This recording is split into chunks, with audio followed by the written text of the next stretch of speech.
toutes et à tous, bienvenue pour ce 4e épisode de la 2e saison de Colfax. On termine ces épisodes de présentation avec un focus sur Fribourg-Gotteron, qui a prolongé Reto Berra, qui a changé toute sa brigade étrangère. On enchaîne ensuite avec les deux clubs tessinois, Lugano d'abord et Ambry ensuite.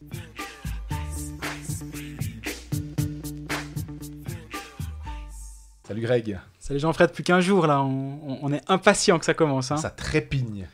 Alors pour ce dernier épisode, après Lausanne, Bienne et Genève, logiquement on passe à Fribourg. On va faire juste un petit récapitulatif des transferts comme on l'a fait pour les autres clubs. Stolberg, Desharnais, Brodin, Gunderson, les 4 nouveaux étrangers. Camerzin et Aurélien Marty en défense. Et puis le retour de l'enfant du pays, Boubi Lauper, Adrien Lauper. Et Sandro Schmidt, junior qui vient de Malmö. Très juste. Et puis ceux qui sont partis, alors Andrew Miller, Birner, Oulos, Charles Bertrand, Jacob Mick-Flicker, Jim Slater. On a l'impression que c'est l'UDC, on envoie tous les étrangers dehors. Sandro Forer, Schilt et Meunier. Exactement, ouais, il y a eu un ménage qui a été effectué à Fribourg, mais comme tu l'as dit, la brigade étrangère au grand complet a été changée. C'est là où vraiment Christian Dubé a mis toutes ses billes finalement. Si ces transferts sont bons, la saison de Fribourg-Gotteron sera bonne. Et si ces transferts sont pas bons, la saison sera très compliquée à Fribourg. Moi honnêtement, mon préavis il est positif.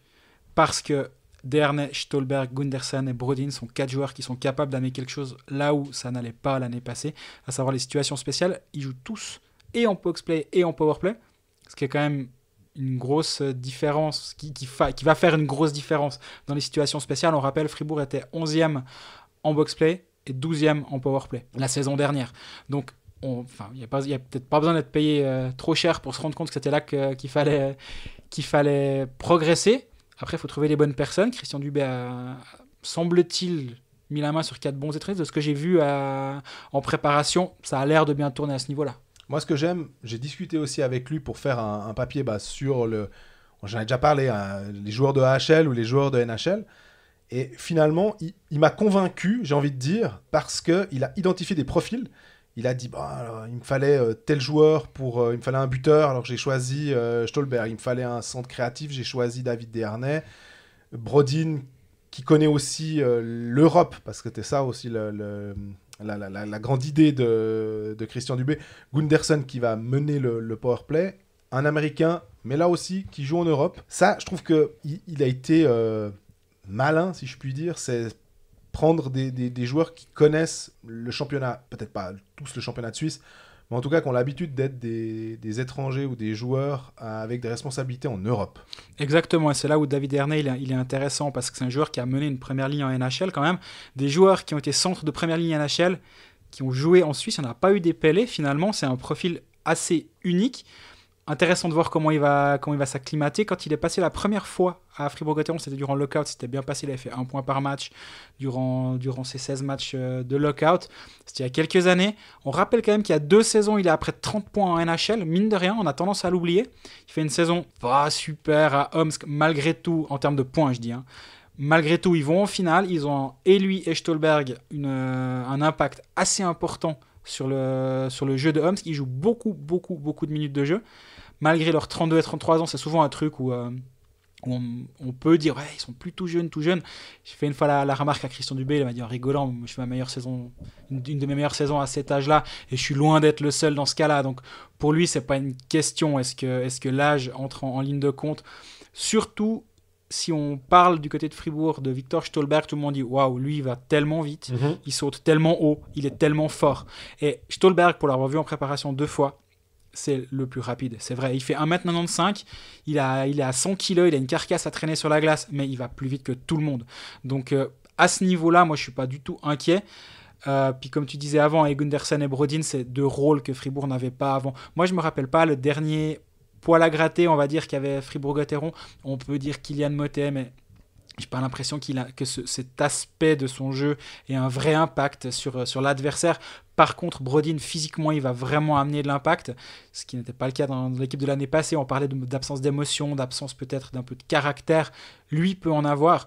Et un blue liner, l'année passée, c'était triste à certains moments de voir Gotteron en powerplay. En fait, tu dis juste, l'équipe adverse, elle a qu'à à peu près bloquer les shoots. Il y a pas de vitesse d'exécution, c'est stéréotypé, il n'y a personne à la ligne bleue qui est capable d'en mettre une de temps en temps.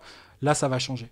J'ai trouvé que sur leur powerplay, en tout cas les matchs qu'on a pu voir, beaucoup de vitesse. Un Gunderson qui est vraiment très intéressant. On sent que c'est son jeu, qu'il a l'habitude d'être sur un avantage numérique.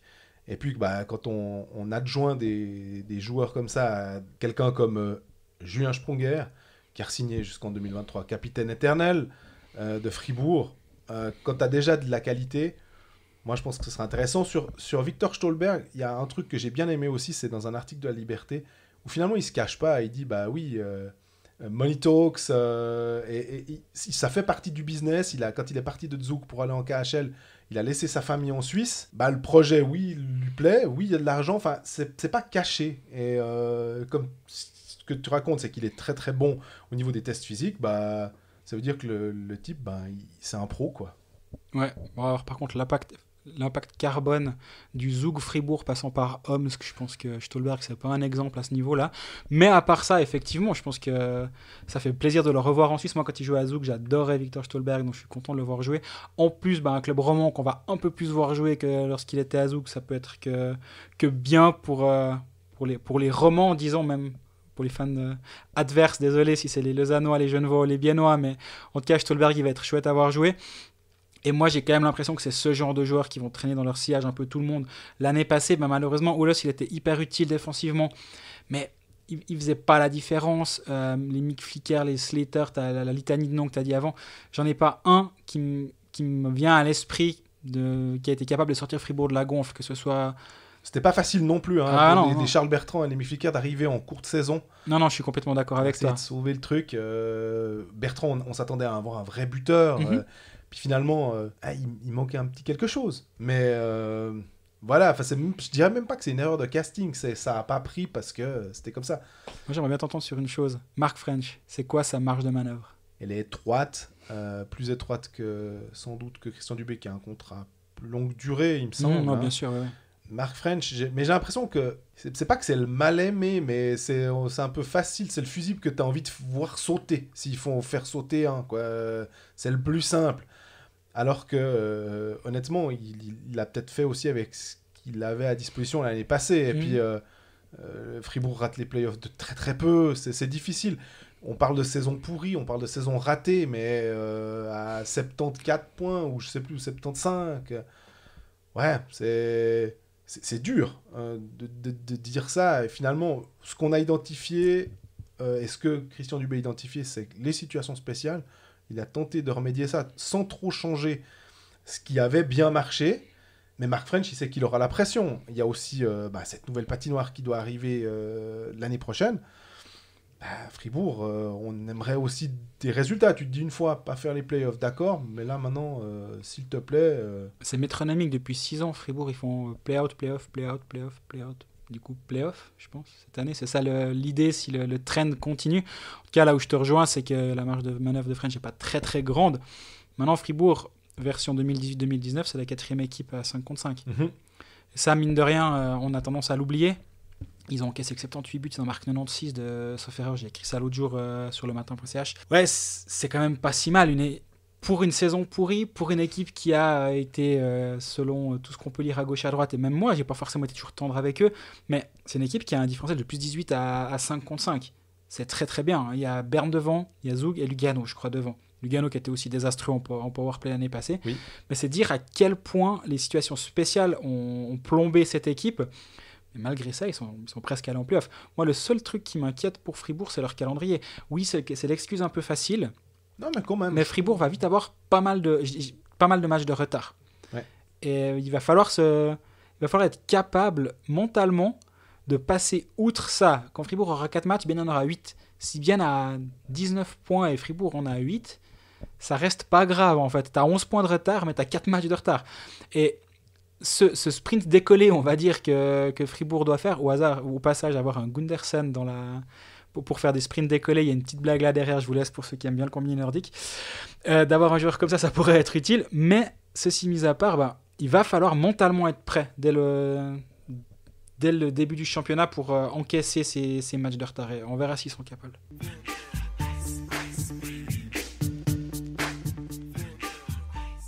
Bon, du coup, on a un peu donné nos premiers avis sur Fribourg-Gotteron.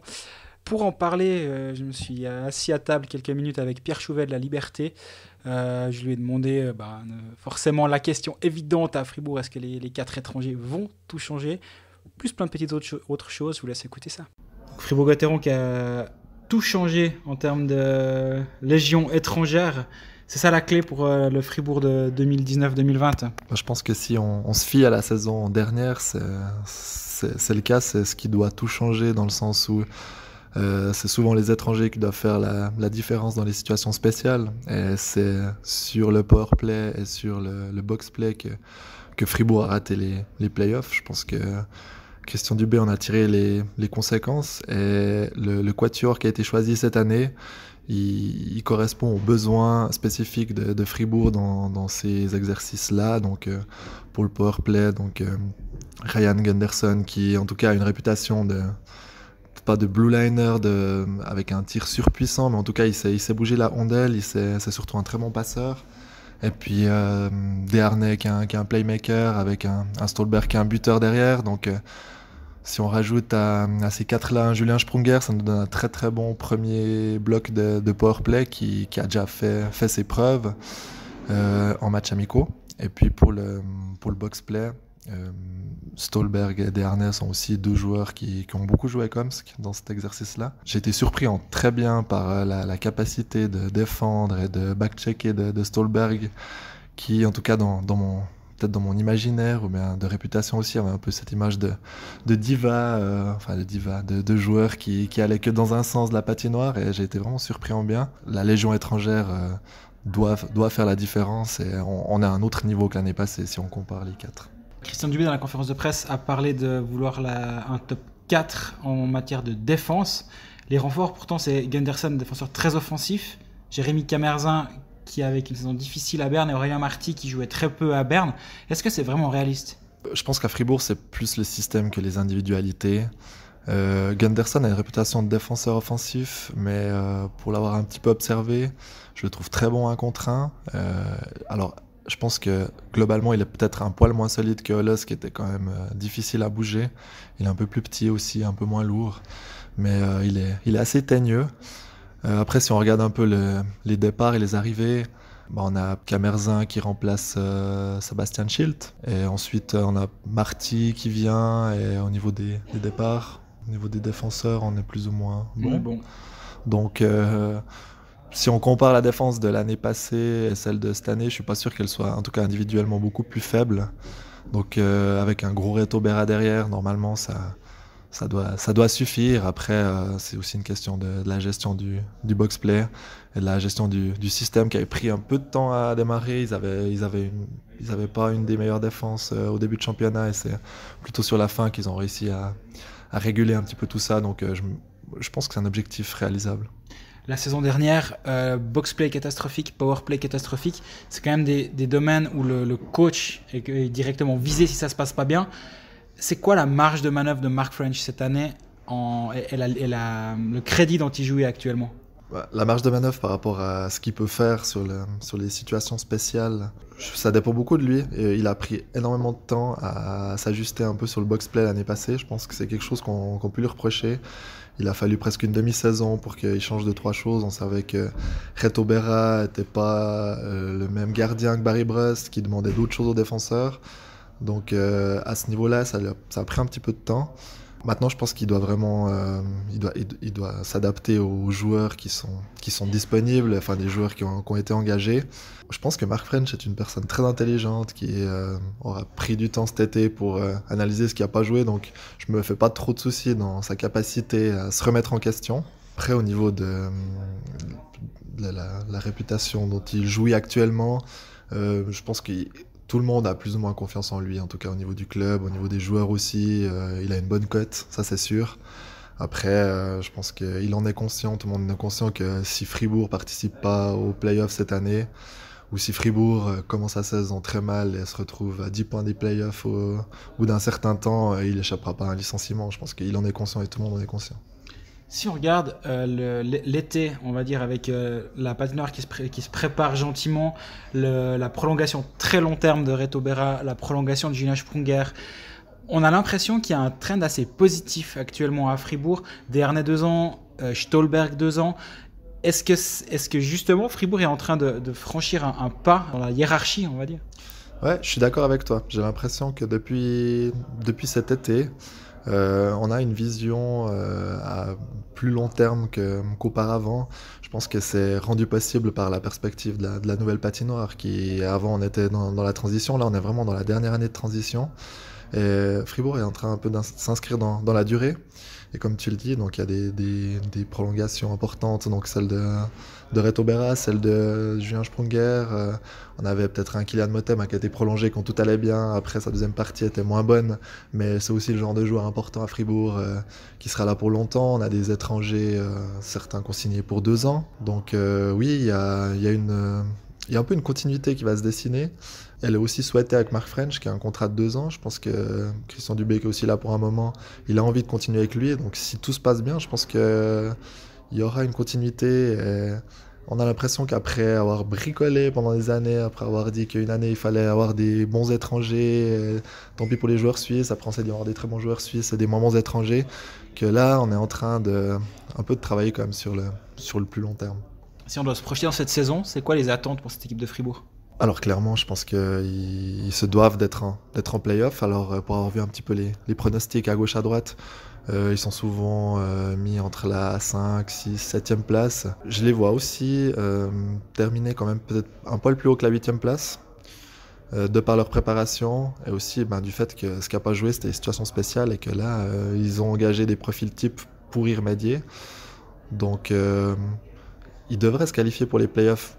Alors, plus facilement on va pas dire que par le passé parce que ça n'a pas été le cas l'année passée, mais après on sait jamais, il y a tellement pas de science exacte à ce niveau-là. C'est que il y a si on prend Ambry et Langnau l'année passée qu'on réussit, cette année je crois moins Ambry, mais on va dire il y a 10 équipes pour 8 places, avec certaines comme Zug, comme Berne qui vont finir devant. Mais il y a beaucoup d'incertitudes. Après, c'est une question de comment on commence la saison. Fribourg va commencer à l'extérieur, va commencer avec moins de matchs que les autres. Donc il suffit qu'ils perdent 3-4 matchs au début et qu'on se retrouve, ils ont 3-4 matchs de moins que les autres et qu'ils se retrouvent avec déjà 5-6 points de retard sur la barre. Et je suis pas sûr que c'est une équipe qui aime beaucoup travailler dans l'urgence et dans la crise. Donc début de saison sera primordial, mais l'équipe a vraiment les capacités pour terminer, disons, entre la 5 et la 8e place.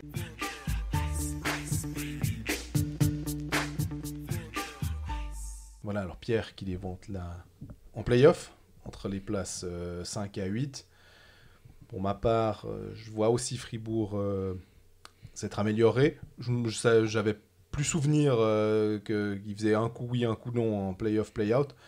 Alors ça va encore plus dans le sens de ce que je peux voir de cette équipe et que vraiment, là encore une fois, Dubé a identifié les problèmes et que je pense que les solutions sont des solutions viables. Je vais les mettre à les 6e. Et puis toi? Ouais, c'est un peu dans les Viennes ensuite, on va dire, derrière Zug, Bern, Zurich peut-être, Lausanne. Je suis un peu embêté dans le sens où je pense qu'ils vont être un peu au niveau juste un poil derrière Lausanne ou par là, suivant comment ça prend à Lausanne, parce que c'est 2 équipes qui vont avoir des calendriers difficiles à gérer. Lausanne va avoir 5 matchs en 8 jours, sauf erreur en février. C'est 2 équipes où ça peut potentiellement, à ce niveau-là, mal se passer. Laquelle des deux va le mieux gérer ces passages difficiles au niveau du calendrier sera devant. Fribourg va être 4, 5, 6 par là. C'est pas une science exacte, mais je pense que Fribourg en play-off, à mon avis, si tout se passe bien, ça devrait arriver. Et si ça se passe pas bien, je pense que Mark French peut gentiment commencer à chercher des billets d'avion. Avant de parler de Reto Berra et du fait qu'il a re-signé, ce sera un thème qu'on va aborder. Moi, il y a aussi un petit truc qui me chatouille, c'est de voir que Marc Ablanalp, que Benjamin Chavaya, que Ryan Gunderson, que Jérémy Camerzin, Aurélien Marty et Ralf Stalder ont tous des contrats jusqu'en 2020. T'as quasi nommé la défense de Fribourg-Gotteron, là. À part, finalement, Schneeberger et Fourer. Exactement, c'est les 2 seuls qui ont une année de plus. Je me demande comment on va gérer ça, d'avoir autant de joueurs qui sont en fin de contrat.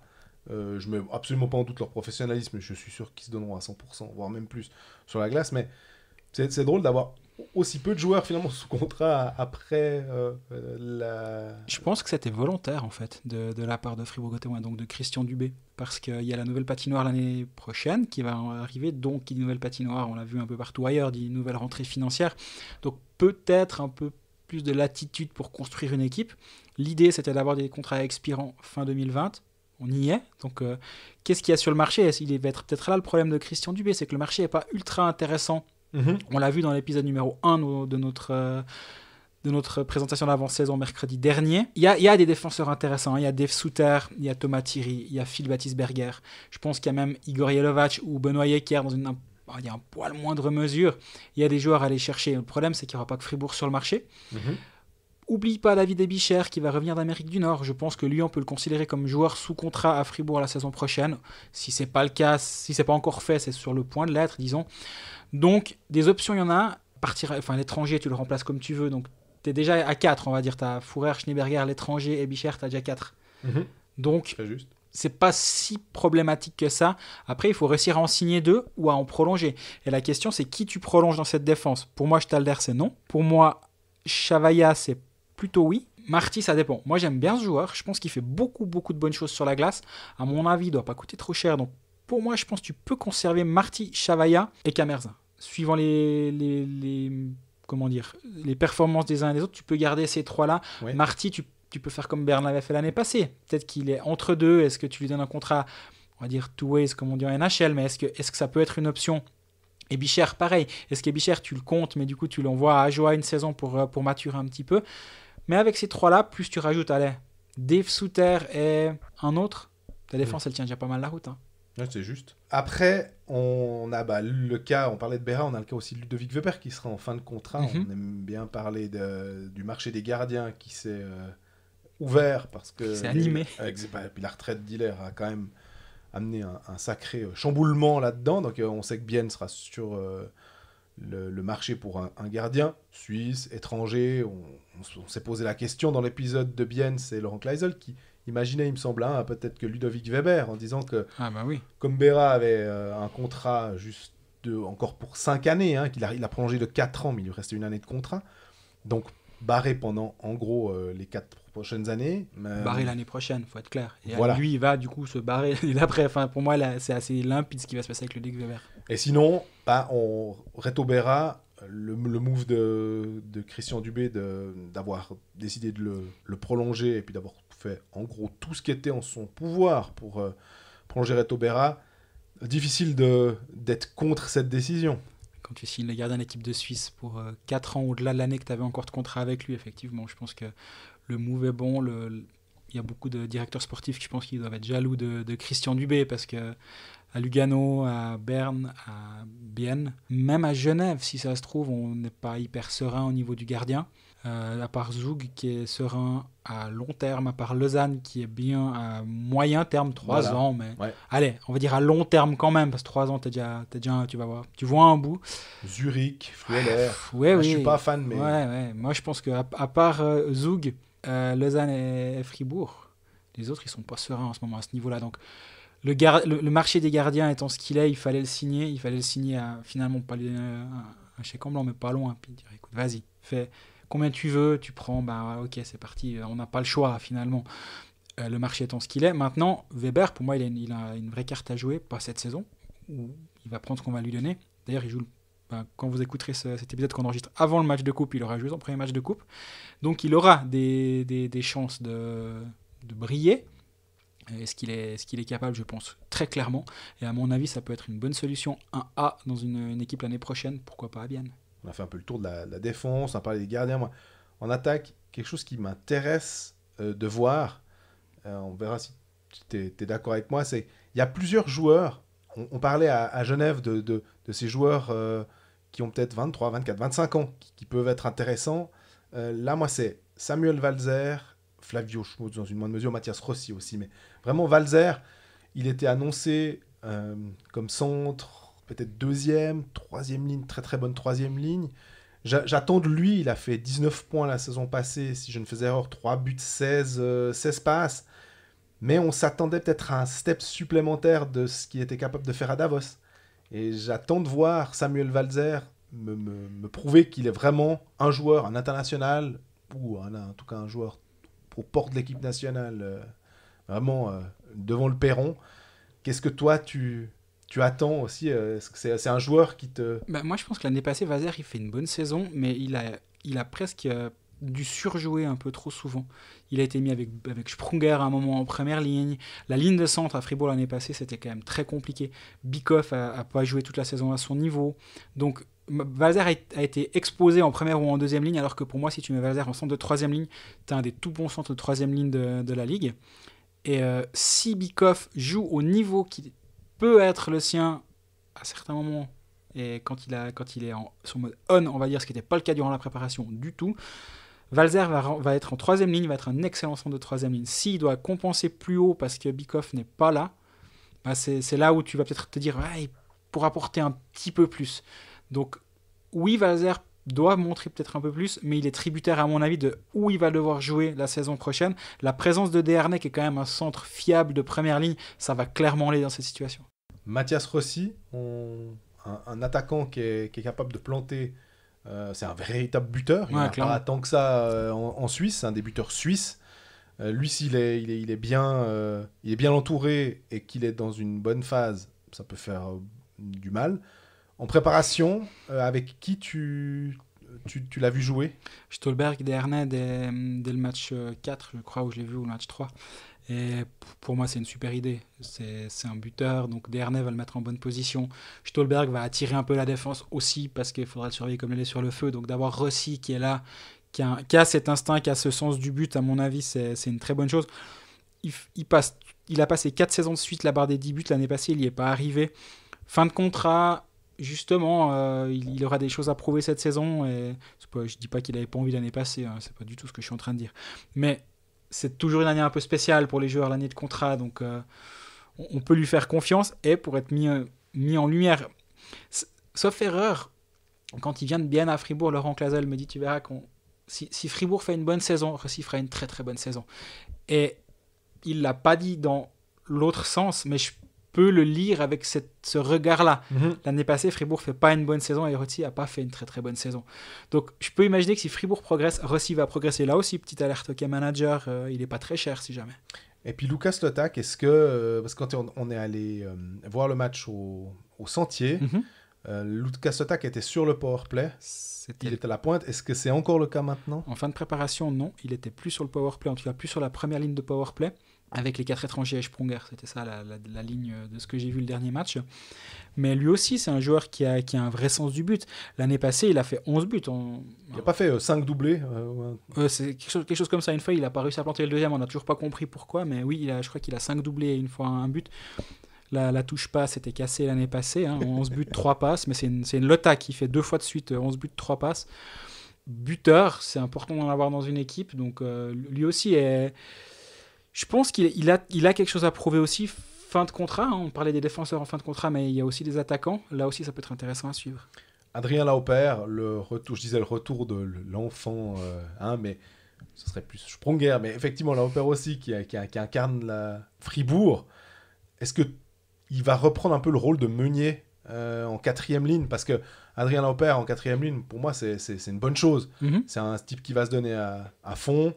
Il y aura sûrement Flavio Schmutz comme centre. Il y aura peut-être Tristan Vauclair de l'autre côté. Et voilà.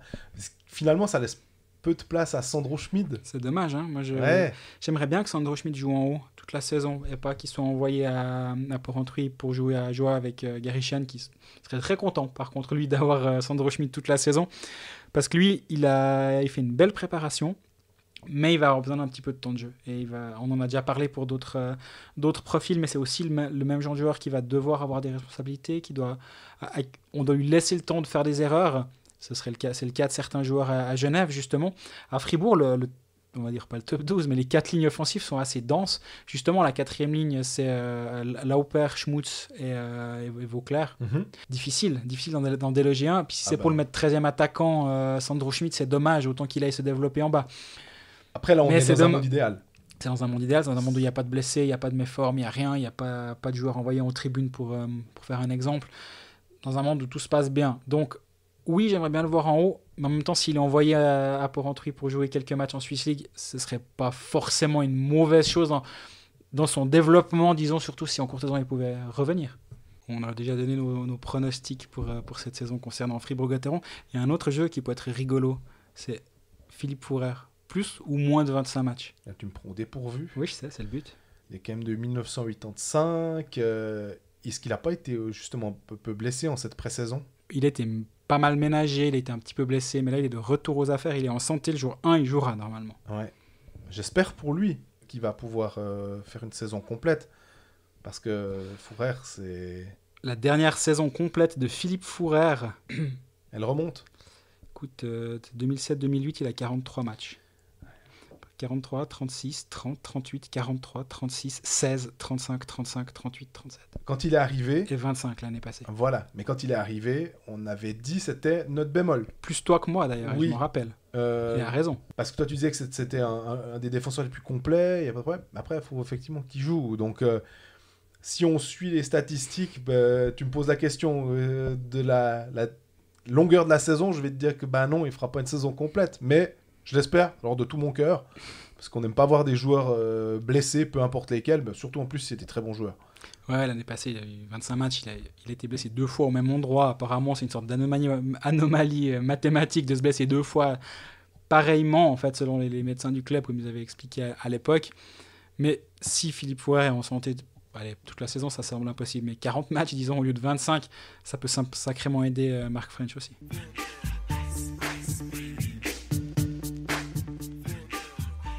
Voilà, après Fribourg, on avait dit qu'on passait au Tessin. Donc on traverse le Gothard et on va à Lugano. Lugano, au niveau des transferts, c'est, si je ne fais erreur, à peu près 6 arrivées. C'est Zurkirchen, Tsanger, Souris, Lamer. Ils ont fait un peu des packs. Zurkirchen, Tsanger de Lausanne, Souris, Lamer de Zug. Ryan Spooner, l'attaquant. Et puis Ate Otama, défenseur finlandais. En joueurs qui sont partis, on a alors, 2 gros transferts. Malheureusement pour eux, c'est Gregory Hoffman et Elvis Merzlikins qui est parti à Columbus. Stéphane Ulmer à Bienne. Lapierre qui est parti finalement en Allemagne. Roy qui a pris sa retraite. Et Luca Kunti qui est parti à Bienne aussi, comme Stéphane Ulmer. Qu'est-ce qu'elle t'inspire, cette équipe de Lugano? Elle me laisse assez froid, je dois dire, cette équipe de Lugano. J'arrive pas à m'enthousiasmer pour cette équipe-là. Justement, l'aspect électrisant qu'on pouvait avoir, même d'un Elvis Merzlikins, par exemple, qui avait quelque chose, il donnait envie de voir des matchs. C'est le prénom, pardon. Ça doit être ça, ouais. Ou Gregory Hoffman, qui était électrisant. Je vois pas d'autres meilleurs mots concernant ces joueurs-là. Là, je sais pas, moi, j'arrive pas à être emballé, disons, par Lugano. Maintenant, leur grande chance, c'est qu'ils vont jouer 6 fois Rapid, 6 fois Ambry, 6 fois Davos. Donc, au bout du compte, on va se retrouver avec un Lugano pas très intéressant qui va quand même faire les playoffs. Si on résume, je peux me tromper, ça va de soi, hein, mais moi, je vois assez ça se passer comme ça. Parce qu'à la lecture du contingent, cette défense, elle fait pas forcément rêver. Chorny, est-ce qu'il est vraiment désiré à Lugano ou c'est un peu lui qui Je sais pas. J'étais surpris par sa prolongation. Maintenant, il faut croire qu'ils ont vu des bonnes choses de sa part. La défense, c'est pas... À part ça, on est sûr que c'est lui qui a prolongé aussi. Si c'est pas lui qui a dit écoutez, moi je reste encore une année. C'est vraiment le club. Non, je pose la question. Je crois qu'il était prolongé d'une année. D'accord. Après, il y avait aussi eu, je crois que tu en parlais, c'était avec quand on parlait de Zurkirchen, justement, on a dit qu'on on reviendrait à en parler quand on parlerait de Lugano. Avec le directeur sportif qui n'a pas forcément... Et l'entraîneur, les choix ont été faits sans... Ouais, je crois que c'est déjà assez chaud au Tessin en ce moment. Justement, Dominique Kelly n'a pas choisi Sami Kapanen, n'a pas choisi Sandro Zurkirchen. Si on regarde juste la timeline de ses décisions, elle est quand même assez étonnante. Et je crois que le style de Kapanen tranche un peu avec ce qui se passait avant à Lugano. On caricature trop souvent Lugano comme les palmiers, la plage, machin, enfin... Là, Kapanen, c'est pas les palmiers, c'est pas la plage, et je crois vraiment que ça rigole pas beaucoup en ce moment à Lugano. Tant mieux, hein, à part ça. Mais tu parlais de la défense. Moi, je pense que elle fait pas rêver, je vois ce que tu veux dire. Après, c'est solide, je veux dire, un Romain Leffel, c'est quand même un bon défenseur offensif. Beaucoup d'équipes aimeraient l'avoir dans leur contingent. Après, des Wellinger et des Chiesa, c'est des joueurs qui sont capable de tenir une place dans la ligue. Chorny, justement, en power play, il est vraiment utile, tout comme les Romain Leffel. Moi, l'inconnu, c'est Yecker. J'aimerais qu'il joue un peu plus là-bas. Je pense depuis qu'il est parti de Davos, de Bienne, pardon, c'est compliqué à Lugano. Mais moi, c'est devant. Je sais pas. Je trouve qu'il y a beaucoup de joueurs qui me laissent assez tiède, disons. Toi, je sais pas. Toi, devant, si tu devais ressortir des noms qui t'intéressent, à part Ryan Spooner, je suis d'accord avec toi. Le reste? À part ça, Ryan Spooner, c'est purement des highlights de NHL et puis des statistiques, parce qu'on a un joueur qui peut faire un demi-point par match en NHL, donc forcément que ça nous fait saliver. Bien sûr. Après, à voir comment il s'adapte en Suisse, est-ce qu'il est capable de comprendre que si tout d'un coup il passe à travers un match, on va lui tomber dessus. S'il passe à travers 2 matchs, on va lui tomber dessus encore plus fort, etc. etc. Ça, il y a certains joueurs et ils pensent qu'ils vont tout casser parce que le championnat de Suisse, ce sera de toute façon plus simple. Et puis ils ne se rendent pas compte de la pression inhérente. Maintenant, on attend... c'est drôle parce qu'on parle... Je crois qu'on a parlé de Bertaggia et Fazzini parce qu'ils étaient agents libres et on en a parlé lors de notre épisode sur les agents libres. Tu disais que Bertaggia, c'est un super joueur, mais qui ne t'emballait pas forcément. Alors qu'avec l'équipe de Suisse, finalement, il est resté jusqu'au bout. Il a été victime de l'arrivée des joueurs de NHL. Mais il nous avait surpris en préparation. Je suis d'accord avec toi. Mais même chose, j'ai le même... le même ressenti à propos d'Alessio Bertaggia. Sans doute un joueur super, 1m74, donc c'est plutôt un petit joueur qui est rapide, qui fait un bon boulot, qui a de la vitesse, donc qui sait jouer peut-être aussi en box-play. Je crois qu'avec l'équipe de Suisse, il avait marqué des buts en infériorité numérique.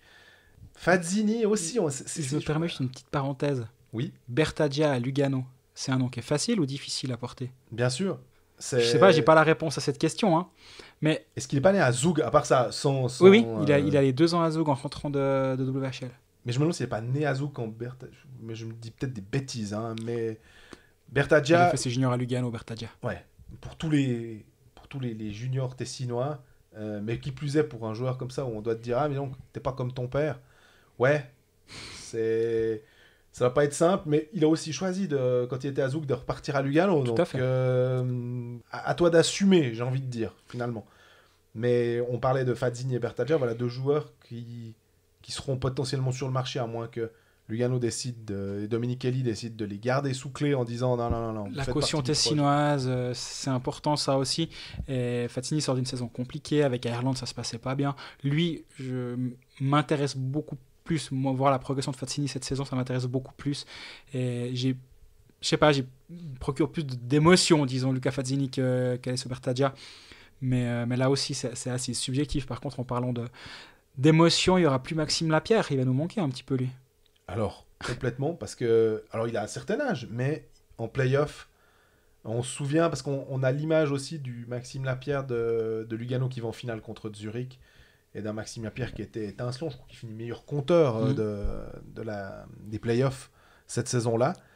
Et finalement, tu dois composer maintenant à... tu as toujours Jani Lajunen qui va faire le job. Je me fais pas de soucis. J'aime beaucoup de joueurs. Et puis Linus Klassen, c'est un peu c'est l'artiste, c'est le joueur. Tu disais Ireland, Fazzini. Ireland, Klassen, ça devait pas être non plus... il le faisait jouer puisqu'il n'y avait pas trop de possibilités de faire autrement. Ouais, puis... c'était pas évident avec Klassen l'année passée, je suis d'accord. Je pense qu'il est frustrant comme joueur parce qu'il peut être tellement... Tu parles aussi d'électrisant. Quel joueur? Je pense que Linus Klassen... Linus Klassen, c'est 2 joueurs dont on se souviendra en Suisse. Il a été surnuméraire l'année passée, il joue que 31 matchs, il a été blessé aussi. Lui aussi, il a des choses à prouver. Finalement, c'est un peu toute cette équipe de Lugano. J'ai l'impression qu'on est en train de faire le contingent, puis on dit qu'il y en a 2-3 qui ont des choses à prouver. Lui, il est en fin de contrat. Zurkirchen a des choses à prouver devant le filet, parce qu'à Lausanne, il a quand même été pas renvoyé, mais on lui a gentiment fait comprendre qu'entre lui et Boltzhauser, il n'en resterait qu'un, on va dire. C'est pas lui qui est resté. Est-ce qu'il a encore une année de contrat? De ce que j'entends, c'est pas... Il n'arrive pas en terrain conquis à Lugano, du tout. Donc la pression pourrait aussi être assez difficile pour Sandro Zurkirchen la saison prochaine. Je me demande comment ça va se passer le concernant, honnêtement. Après, Sandro Zurkirchen, il avait connu aussi une très bonne saison avec Ambry. 2 ans de contrat, il lui reste, pardon, je contrôle en disant pas dire de bêtises. Il lui reste 2 ans de contrat, ça change rien au fait qu'il n'arrive pas en terrain conquis à Lugano du tout.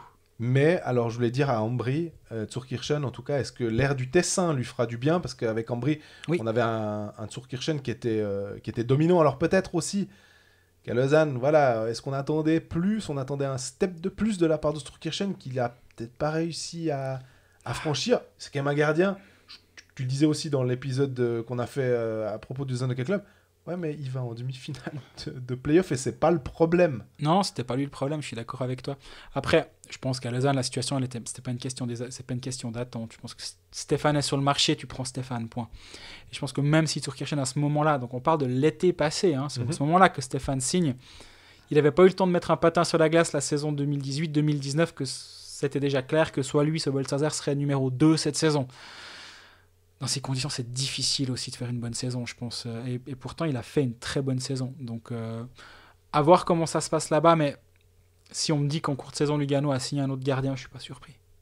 Est-ce que Robert Mayer, on sait qu'on disait... Ça a discuté par le passé, en tout cas, clairement. Ça avait été écrit ça et là, que le nom de Mayer au Tessin, ce n'était pas une utopie. Maintenant, moi, je pense qu'à Genève, il y a un tir à la corde autour de Robert Mayer en ce moment qui est intéressant à suivre de l'extérieur. J'aimerais pas être à l'intérieur en ce moment en train de soit d'être la corde ou d'un côté ou l'autre parce que ça tire fort. Ça va être intéressant à suivre ces prochains temps, la situation de Robert Mayer. Lui a tout intérêt à attendre un petit peu, à faire 2-3 bons matchs, puis ça va assez vite se décompter, je pense. Et puis moi je voulais encore juste, alors peut-être, à moins que tu veuilles encore ajouter quelque chose à propos de Lugano, mais Reto Souris, on a le transfert Grégory Hoffman, Lugano à Zug, et on a finalement le transfert dans l'autre sens de Dominique Lamère et de Reto Souris, mais Reto Souris, on sait qu'il est peut-être un peu plus, un peu meilleur, oui, que Lamère. On verra. 35 points l'année passée, 18 buts. C'est une bien belle saison pour Reto Souris. Ouais, c'est ça. Et puis on se disait, est-ce qu'il y a quelqu'un qui va pouvoir reprendre le poste C'est ça qui est terrible pour Reto Souris. C'est qu'en fait, en temps normal, Reto Souris qui débarque à Lugano, tu dis waouh, la vache quoi. Effectivement, 18 buts, 17 passes décisives. Ça fait un moment qu'il est international. Il a joué plusieurs championnats du monde. C'est un buteur. Il a beaucoup de qualité. Ouais, mais là, tu débarques pour remplacer juste le meilleur buteur suisse du championnat. Et en fait, les attentes concernant Reto Souris vont être grandes juste par on va dire les chaussures qu'il a à remplir en arrivant à Lugano. Exactement. Et c'est presque dommage finalement pour ce joueur parce que il peut, même s'il fait une saison comme l'année passée à 35 points, 18 buts, comme il fait à Zug lors du dernier championnat, ouais, c'est pas mal. Bon, l'année passée, Hoffman, il a quand même mis 30 buts. Et j'ai peur pour justement que ses performances soient mal jugées justement par rapport à qui il remplace.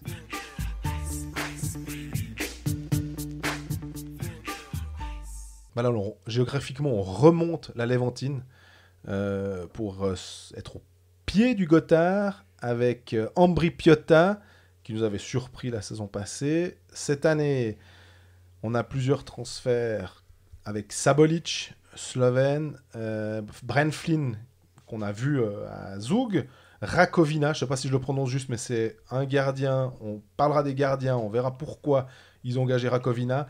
Païr qui vient de Davos, Forler de Zug, si je ne fais erreur, et Östlund. De Zug Academy, mais... Voilà. Et Östlund de Langnau. Langenthal. Et Langnau, non, Langnau, t'as raison. Il était à Lugano à un moment la saison passée. Voilà. Et puis en sortie, on a deux défenseurs qui sont partis à Davos. Sam Guerra, qui avait été plutôt pas mal du tout. Lorenz Kinsley. Adrien Lauper, on en a parlé à Fribourg, Brian Lerg, et puis alors évidemment le gros transfert. Au passage, encore. Le meilleur joueur du championnat la saison passée, Dominique Kubalik, qui va tenter sa chance en NHL. Ambry, qualifié pour la Champions League, ça va être vraiment compliqué quand même. On parlait de chaussures compliquées à remplir, celle de Dominique Kubalik, bon courage, parce qu'il avait une grosse pointure lui aussi. Et Sabolic, quoi qu'il fasse, il va faire une mauvaise saison en fait, tellement l'autre a été dominant avant. Et là aussi, il va pas falloir comparer, alors que je pense que c'est un bon joueur. Il est habitué à faire des bonnes saisons en KHL, à plus de 25 points en KHL, c'est quand même assez solide. Ouais, pour moi, la saison d'Ambry, je me fais pas mal de soucis en vue de la saison prochaine. Pour moi, il y a peu de chances qu'ils fassent les playoffs. On rappelle quand même que l'année passée, ils font aussi les playoffs, et je minimise absolument pas leur parcours qui était très bon, mais ils jouent 6 fois Davos et 6 fois Rapperswil. Et on rappelle le Davos et le Rapperswil de l'année passée, hein. C'est quand même les deux derniers du championnat, bien décollé. Donc, tu as déjà 12 matchs, c'est près du quart de ton championnat. Contre les 11e et 12e, c'est plus facile, disons. Et là, encore une fois, je ne dis pas que c'est la seule raison pour laquelle ils font les playoffs. Ils ont une très bonne saison. Il y avait la ligne Kubalik, Müller, Zwerger a fonctionné à fond toute la saison. Mais ça explique quand même un petit peu. Et puis, alors, on aime beaucoup aussi... je dis on. Je t'inclus, mais... Qu'est-ce qu'on sait ? Ouais, mais parce que je pense que il y a de bonnes chances que tu sois d'accord avec moi pour dire que Luca Cereda a vraiment fait un super boulot la saison passée. C'est un entraîneur suisse, il n'y en a pas beaucoup. Ce serait juste pour embêter, je devrais dire non. Je déteste ça, quoi. Ah, je peux pas le voir, Cereda. Alors, il va au-devant d'une saison où il va falloir qu'il sorte sa baguette magique, tout ce qu'il a de magique pour arriver à faire en sorte que ça joue. Et en plus, ils ont été frappés assez rapidement par je crois qu'aux États-Unis, on dit injury bug, donc un peu le virus des blessures. Benjamin Cons, ce qui les a forcés à prendre Dominique Rakovina en catastrophe pour son contrat court jusqu'au mois de novembre. Voilà, au moment où Benjamin Cons revient c'est une opération à la hanche. Ce qui pour un gardien est rarement une bonne chose. Ils ont aussi Victor Östlund, on en parlait, son contrat aussi va jusqu'en novembre 2019. Et puis la défense, tu parlais d'Igor Jalovac qui peut être un joueur intéressant. Igor Jalovac, il est blessé aussi. Exactement. Ça, c'est vraiment... Et Novotny devant. Aussi. Ouais, c'est quand même, mine de rien, c'est pas forcément les joueurs, les stars de l'équipe, mais c'est chaque fois des postes clés. Enfin, Jalovac, c'est un défenseur défensif qui était sur un bon trend en plus. Et puis là, tout d'un coup, t'as ce coup d'arrêt. Novotny... Il a beau être de 1983, je pense qu'il a rendu de fiers services la saison passée. Il symbolisait un peu cette équipe, justement, de pas de joueurs qui n'ont rien à gagner, enfin, qui jouent presque un peu je sais pas comment dire, avec les crocs, on va dire. Il était là, il se couchait sur les pucks, il gagnait les engagements. Il était impressionnant, ce Novotny. Et lui, c'était un peu l'âme de l'équipe. J'avais cette impression qu'il y a de l'extérieur. Peut-être que c'est pas vrai à l'intérieur du vestiaire, mais moi, c'est comme ça que je le voyais. Oui, en termes de points, c'était pas incroyable, mais il apportait vraiment tous les soirs quelque chose. Donc, il y a plein de petits grains de sable, on va dire, dans la machine à Ambry qui font qu'on peut vraiment être inquiet. Après, on a parlé abondamment de développement quand on a parlé de Genève Servette dans l'épisode de mardi dernier. Mais là aussi, ça fait partie du jeu finalement. Est-ce que l'anomalie, c'était pas l'année passée ? Ils ont fait les playoffs magnifiquement, qualification pour la Ligue des Champions, c'est un accomplissement. Mm-hmm. Mais est-ce que là, maintenant, c'est un peu le retour à la normale et on continue de développer nos jeunes joueurs ? Ils ont fait venir Tobias Forler de Zug, qui va avoir du temps de jeu, de Julian Paer, des juniors de Davos. Il a joué un peu en haut aussi, mais c'était encore un junior élite l'année passée. Il y a ces joueurs qui vont prendre du temps de glace et à terme, qui vont devenir des joueurs intéressants et importants à Ambry. Finalement, c'est ça la réalité d'Ambry, c'est pas l'année passée, à mon avis. Parce qu'ils ont les Ticino Rockets comme club ferme, en collaboration avec à peu près l'entier de la Ligue nationale. Maintenant, j'ai l'impression qu'avant, il n'y avait que Lugano, mais maintenant, alors, il y a Lausanne qui va parquer des joueurs, il y a Davos qui va parquer des joueurs. Ça ne va pas être forcément drôle pour Reinhardt à Biasca.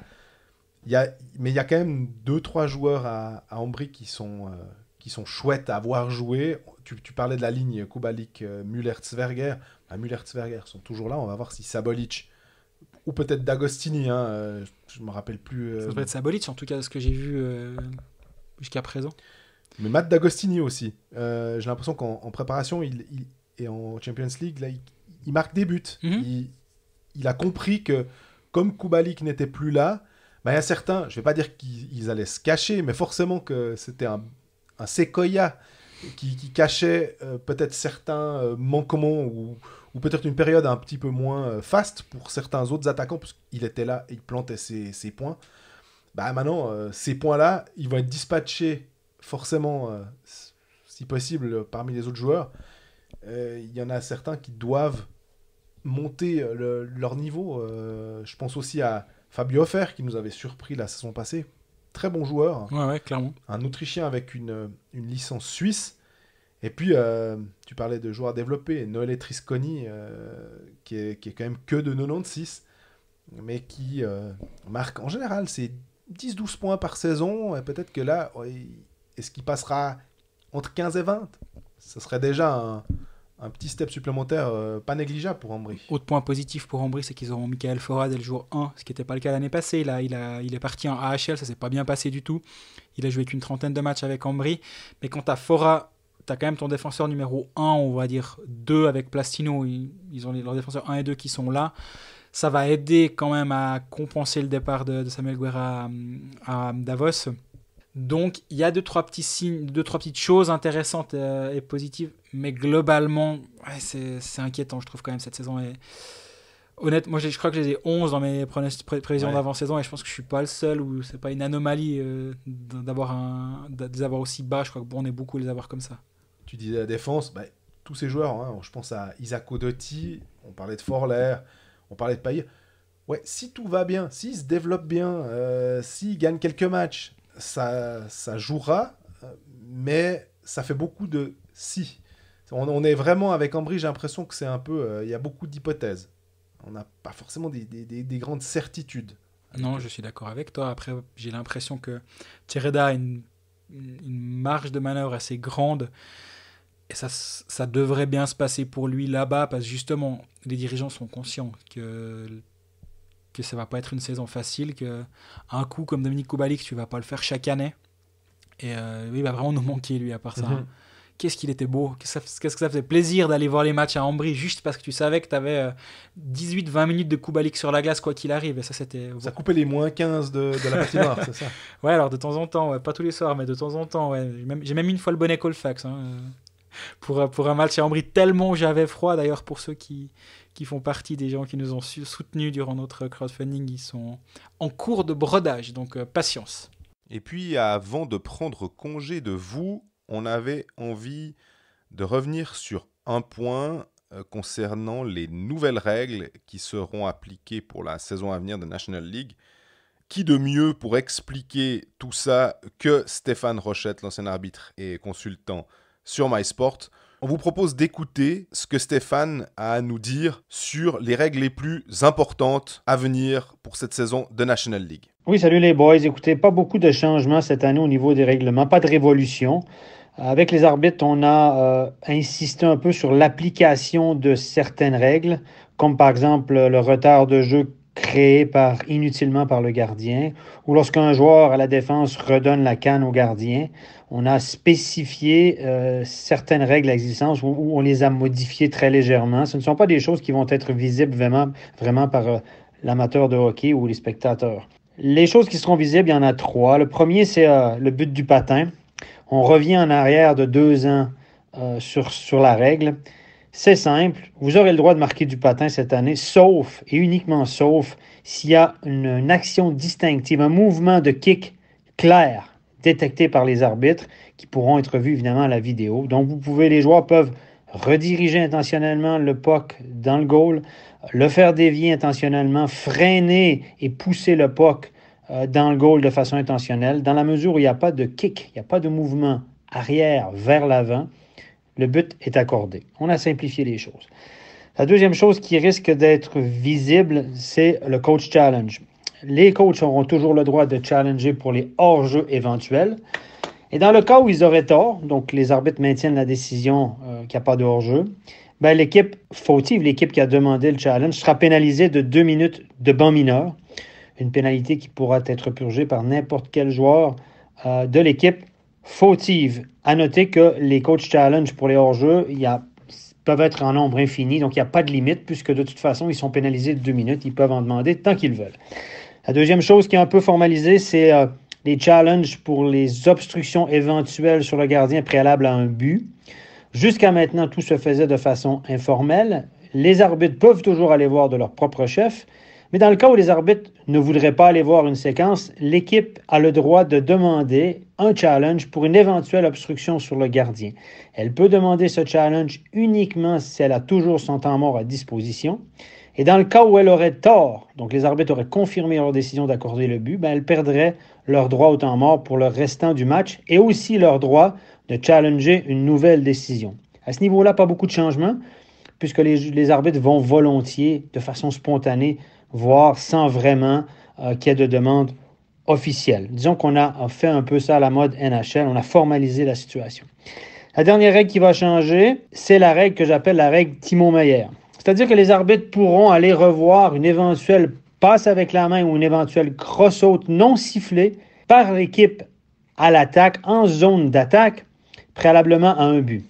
Alors, on va y aller par un exemple. Imaginez qu'il y a une passe avec la main en zone d'attaque par l'équipe à l'attaque et que la séquence se poursuit et que l'équipe à la défense ne prend jamais le contrôle de la rondelle et que le puck reste en zone d'attaque, donc jamais de retour en zone neutre. Si ces deux conditions-là sont remplies et qu'il y a un but marqué par l'équipe à l'attaque, à ce moment-là, les arbitres pourront aller consulter la vidéo et refuser le but dans le cas où une passe avec la main aurait été vue et on aurait confirmé qu'il y avait passe avec la main. Ça ne va pas arriver souvent, puisqu'il y a beaucoup de si. Ça peut arriver. C'est arrivé l'année passée en play-off à Timo Meyer, les Sharks de San Jose. Ça a fait un grand tollé en Amérique du Nord. C'est pour ça que la NHL a établi ce règlement. Et c'est arrivé aussi dans les play-offs l'année passée. Dustin Jeffrey avait fait une passe avec la main claire à Langnau à Joel Vermin qui avait marqué un but. Les arbitres l'avaient vu à la vidéo, mais n'avaient pas le droit de revenir en arrière ou de refuser le but pour une passe avec la main sur la base des images. Donc, cette année, on a formalisé tout ça. Et si ça arrive, si une telle situation se produit, les arbitres pourront effectivement refuser le but à l'aide des images vidéo. Voilà, messieurs, pour l'essentiel des règles cette année.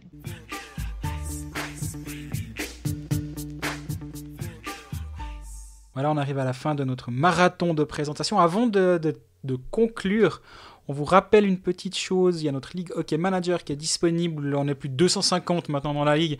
On avait promis ici, on va monter à 8, hein. Les 8 qualifiés pour les playoffs vont recevoir quelque chose de notre part. On ne peut pas en laisser 2 en rade comme ça parmi les gens qui se seront qualifiés. Donc vous n'hésitez pas à nous rejoindre, à faire vos équipes et puis à nous défier. Et je pense qu'il y en a bien d'autres à défier avant nous, mais nous aussi on sera là. Vous pouvez nous retrouver au Pécaliste une semaine sur 2, mais ça ne veut pas dire qu'il ne faut pas écouter l'autre semaine, hein. Il y a Didier Massy qui nous remplace brillamment.